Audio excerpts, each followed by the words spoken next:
If the client value this thing at $3,000 and your cost is $100, you can price anything between $101 to $2,999 and they're always going to pay it.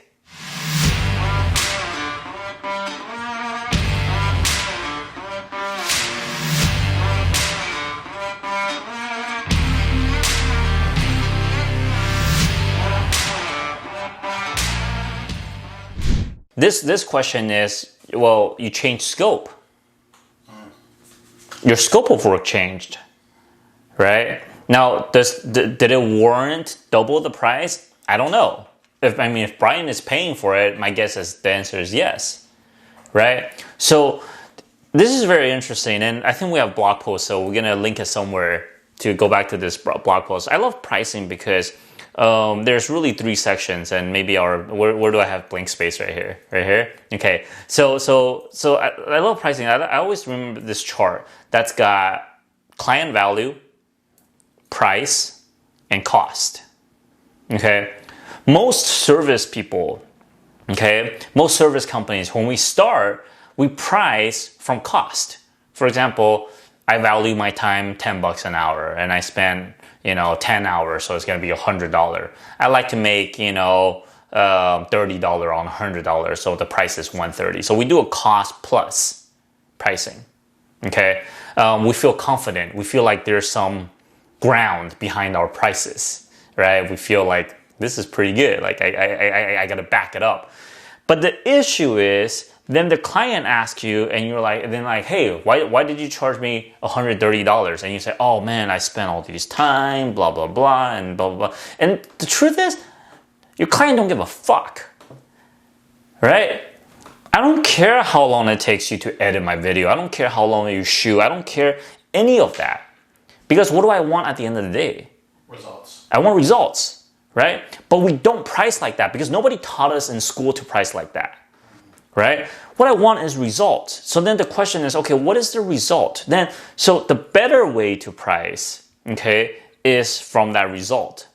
Client value.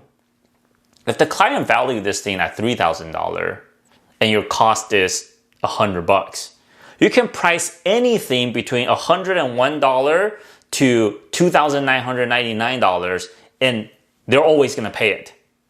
So the higher your vendor profit is, the lower the client profit is. And you remember, you always got to have a client profit. If at any given time there's no client profit, they won't buy. Okay? Now, on the flip side, if today it costs you $3,000 and client value is at $2,000, you're fucked. Because the most you can charge is $2,000. Because he doesn't give a fuck how much it costs you. To him, that's just not worth that much. It has nothing against you. It's not worth that much to me, right? Whatever the reason is, right? And those are the times that service provider really struggles, especially when you do a cost plus. People are like, well, it's costing me $3,000. I got to make something, $330. I'm only making $5, $3,005. I'm still not going to pay it. Because to me, I'm losing $1,005 because my value of it's only $2,000, right? So what you did is you're saying, hey, you know what? I changed scope, so I have to change pricing, and it works, right? And it sounds like it might have. I think it's most likely cost plus pricing, right? A little bit. Not sure, but it's almost like you're instead of selling you the phone, I'm now selling you a MacBook type of deal. So I charge you more. At least in your mind, even if it's not cost plus, in your mind you feel like that was worth more. So then you increase prices, and he agreed. Yeah. Right? Yeah. But you guys did this dance. You guys just didn't know it. Right? Yeah. So you went from what, $1,000 to $2,000. His value could have been like, so he could have, to him, it could have valued 2,000 and 2,000. To him, it might have been the same thing. But the first time he was making 1,000, the second time he was breaking even. So he was like, yeah, sure, whatever. But you're thinking, oh, I doubled my work, 1,000, 2,000. To him, maybe he was thinking 2,000, 3,000 to his value, but whatever the math is, it worked. So there's really two things at play here. One, change of scope. You always change your price when you change your scope. That's the way I see it. And anytime my client asks me to reduce my price because of their budget, I almost always reduce my scope. Because why else?